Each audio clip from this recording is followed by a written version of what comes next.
Good morning, ma. Welcome to all for online education. Commerce theory part for the second year's English medium. The chapter that we are dealing with, that is the sixth chapter.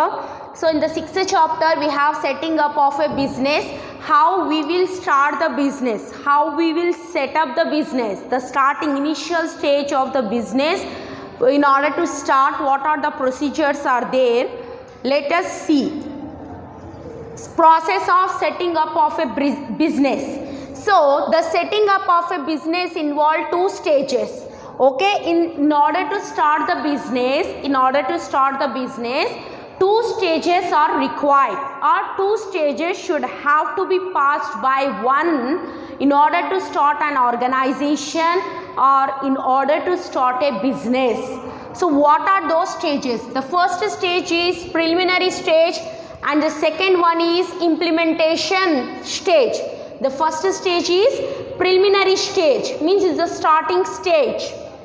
Next one is implementing stage. Now it is the time to implement those things into action. Whatever the decisions are taken in the preliminary stage, those things have to be implemented into the action in the implementation stage.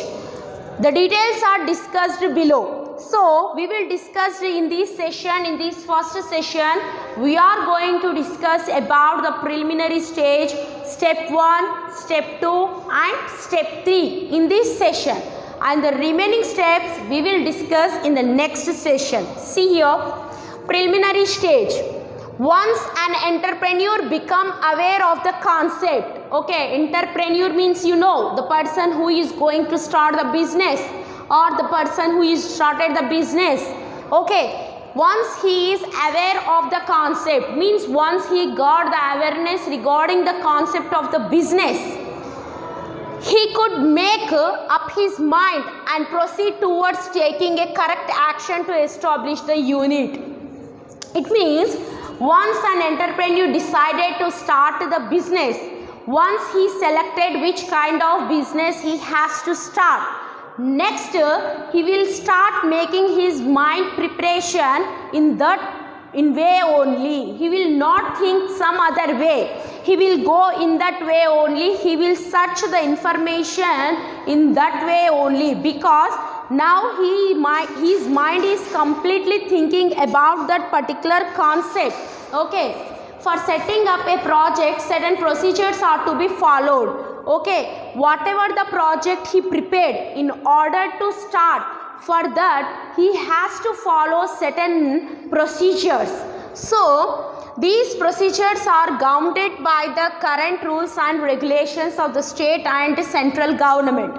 So these procedures are generally levied or governed or imposed by the state government or the central government. Whatever the rules, regulations that are given by the state government or the central government, that should have to be fulfilled in order to start an entrepreneurship. Okay, the steps followed in the promotion of a venture are discussed below. So these are, in this session, we are going to cover the 3 steps. The remaining 6 steps we are going to cover in the next session. So first, step 1, decision to be self-employed. Self-employed means such type of thinking. The person will not willing to work under some others' coordination. Okay, the person who is not ready to work under someone's coordination or someone's supervisory, then that person will do his own business. Okay, at that time when a person is doing his own business, no one is need to control him, right? He only control his subordinates, right? So decision to be self-employed. Now the entrepreneur should have to take the decision of self-employed. An entrepreneur should at the outset undertake a market survey of the product line chosen by him or her before establishing the industrial unit. So before starting the industrial unit or before starting the business project, the entrepreneur should have to conduct a survey regarding the product line what product he want to going to launch or what product he going to manufacture, he has to first determine, he should have to know what is the demand for that product, what is the response of the customer towards that product. That should have to be determined him. Afterwards only he can implement to the other stages. Okay, these would help in gaining and insight to the existing marketing conditions and market reaction for the production. So when he will do the market survey, at that time he can know what's the market condition and how the market customers are reacted to that particular production. He can know by a deep survey or a deep study regarding a particular market product or the product which is going to he launch. Okay, so the factors influence the decision. So these are the internal factors. Internal factors means within the entrepreneur. These factors will affect him, and these are the external factors which affect the decisions. So let us see first internal factors. First one is educational background.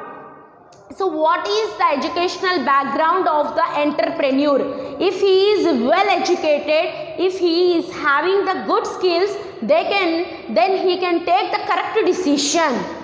Occupational experience. If he does not have particular educational qualification but he have the experience of that occupation, then also he can take the correct decision. Desire to work independently in manufacturing line. If he having a desire means korika. If he has a desire to work independently, means in order to work individually, if he have such a desire, then he can work in the manufacturing line. Desire to branch out to manufacturing. Okay, if he having a desire to start the branches of manufacturing outside the country or outside his district or village, then he can take the decision.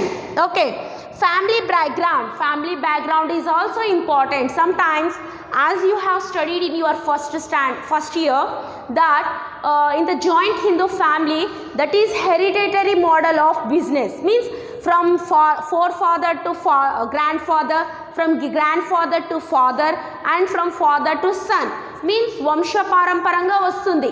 Yes, joint Hindu family anedi vamsha paramparanga vastundi. Ade vidanga, if he having any family background, then it will become a plus point for him.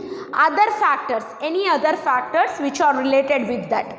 Okay, external factors. Let us see now how the external factors influence while taking the decisions. Okay, assistancy from the government.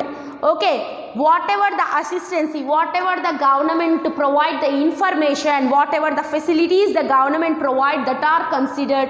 Assistancy from financial institutions like banks, how they are providing the credit facility in the form of loans and advances, that is also should have to be considered while taking the decisions to start the business. Okay, availability of technology and raw material. How much raw material is needed in tons or in units, and what type of technology is required, what kind of advanced technology is needed or traditional technology is needed, that should be decided here. Demand for the product. So what the product line is going to choose by the entrepreneur, for that whether there is a demand or no, that should also be considered here. Next, utilization of excess funds. If he having excess funds, if the entrepreneur have the excess fund, he can utilize those excess funds by starting the number of branches, by establishing the number of branches. As his branches expand, his income is also expand. So there is an interrelation between one factor and other factor. So these are the first step of decision to be self-employed. Based on these internal factors and the external factors, one entrepreneur can take the decision whether to start what kind of business and what kind of product line he has to select. Okay, so this is about the first step. Now let us move on to the step 2, right? Yes, step 2, study and scanning business environment. Studying and scanning the business environment. After taking the decision to be self-employed, the entrepreneur should study the following business environment. Okay, after he taken the decision that he want to be a self-employed, after that he have to study the following business environment. Business environment is very much important because the business is going to be start in a society where there will be unique kind of people. So it will be very much necessary here. Administrative framework, okay, policy guidelines, rules and regulations. About these he has to know. Who? He means who here? Entrepreneur. Entrepreneur has to know. Administrative framework constitutes source of idea to the entrepreneur which are provided by. So administrative framework will provide the idea. It constitutes, it build an idea for the entrepreneur regarding what type of things should they have to be framed. One is development commission will help to provide the information. Associated institutions will help the entrepreneur to provide information, and the state government is also help the entrepreneur to provide the information which is necessary for the entrepreneur to continue his business or to start his business. The policy guidelines and rules and regulations are provided by the government concerned. The policies which are connected with his business or the rules or regulations which are connected with his business are completely explained or provided by the government concerned. Yes, this is the second step. Now the third step, selection of idea. In this stage the idea should have to be selected. It is an innovative idea. So he has to decide now what the thing he is going to do, whether it is an innovative one. Innovative one means kotta idea na demena. Whether the competition in the area is less, the area, the path in which he is going, whether there is a good heavy competition or less competition, whether raw material is easy available. He has to think whether the raw material are easy available or whether he have to go for the import from some other foreign country, whether infrastructure facilities via industry, land, power, water, etc. are available. So what are the infrastructure facilities are needed? Those facilities are available in the area where he going to start those industry. Whether government policy encourage production of the product which he is going to start, whether the government will encourage that type of product or the government will discourage those type of products. So those things he have to think and he have to select one idea from these number of questions. So this is the third step. Let us know the fourth step and the remaining steps in the second session of this chapter.